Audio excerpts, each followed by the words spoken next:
In this video, I'm going to show you 5 calisthenics skills that anyone can learn. And let's start with the frog stand. Or the crow pose. Personally, I think it looks way more like a frog, but this one's mostly balanced as you rest your thighs on your elbows and lean forward until you found that balance point.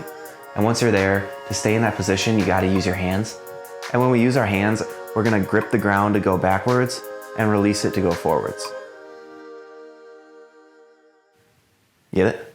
You also want to spread your fingers apart to give yourself more stability while having a slight bend in your fingers. But once we built up some strength with that one, we're going to want to make it a little bit more difficult and do the complete pose. And this one actually looks like a crow. And to perform this one, we just put our knees onto our triceps, which will make this pose a little bit more difficult than the frog stand. Both of these exercises are going to transfer to the handstand, and it's going to teach us how to control our body weight a little bit better and lead to even cooler movements. Now that we've mastered our shape shifting,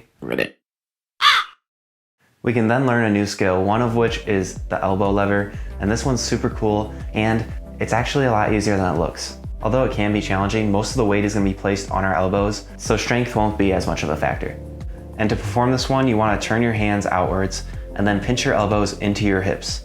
Make sure they're locked in. They locked in? If you don't lock them in, you're going to be doing a 90-degree hold, and you got to be pretty strong to do that.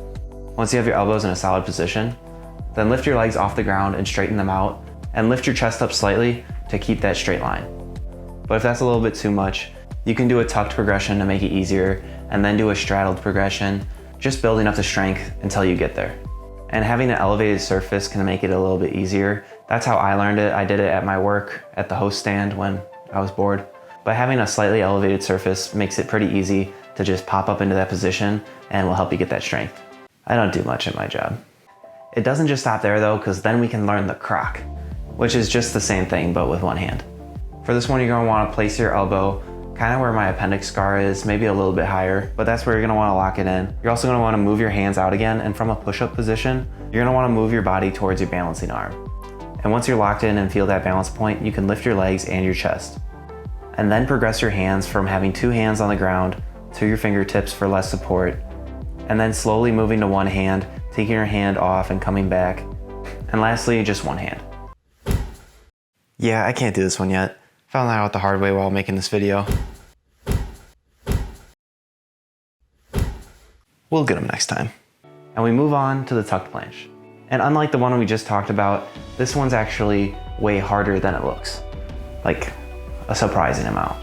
And to do this one correctly, you have to hold your entire body up with straight arms. However, if we practice, we can build up to it and build up that strength. And to get that baseline of strength, we can do planche leans, leaning as far as you can while trying to hold good form and straight arms. And this is a great exercise, probably the best one, for just developing straight arm strength and helping you get into that position. And the farther you lean, the more difficult it's going to get. And to improve in the movement, you just want to hold it at a place that really challenges you, where you're able to hold it for about 10 to 15 seconds before you drop. And using dumbbells, we can do straight arm raises, lifting your arms, trying to feel it in the ditch of your elbow, and even holding it at the top of the movement to help us improve our straight arm strength. And another exercise we can do is pseudo planche push-ups. And you just want to have your hands as close to your waist as possible. And when you do this movement, you want to fully extend, finishing the movement. But these will help you build up that necessary strength to get into the tucked planche. But it's an important progression we need to get down and get past if we ever want to move to harder progressions for planche. Just remember to use good form, protracting your scapula, turning your elbows out and feeling it in the ditch of your elbow, and keeping those arms straight. And progress for this one is pretty slow, and you just have to be patient. And although you're just crumpling yourself up in a ball, it's a pretty intense exercise. I started working on this one a while ago, but man, I struggled with this and I could not do it for the life of me. And I've been working out for a while, but straight arm strength and regular strength are just 2 different things, and I could not hold myself up. But using these to build up that base of strength, you'll be able to do it and start moving on. Another cool one we can do to add strength, size, and just add a little pizzazz is the Russian push-up. To perform this exercise, just push yourself back with your palms, and then push your palms back into the floor and pull yourself back. Also remember to keep your elbows tucked and don't flare them. This position would put your elbows in a bad position and also make the movement more difficult. And if you can just do a good amount of push-ups, then you should be able to do this movement. Oh, it might help to wear socks too. And the last calisthenics skill that anyone can learn is the Baki Pose. And hear me out, because it's not as hard as it looks. At least I think so. I've never done it before. But anyways, I'm going to try it out real quick. I don't think it's going to be that difficult.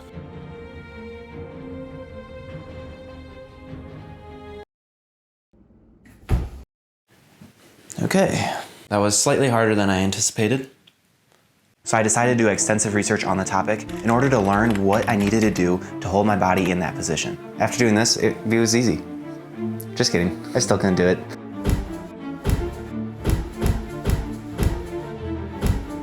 However, I didn't let that get me down, and I decided to hit the books.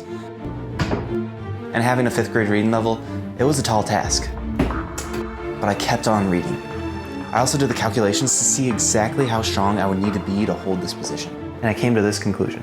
If we can hold the crow pose and the elbow lever for 10 seconds, and if we have a solid base of strength from working the tuck planche as well as doing push-ups, we might just have the chops for it. And while I was at work, I put my newfound knowledge to use and found out that I still can't do it.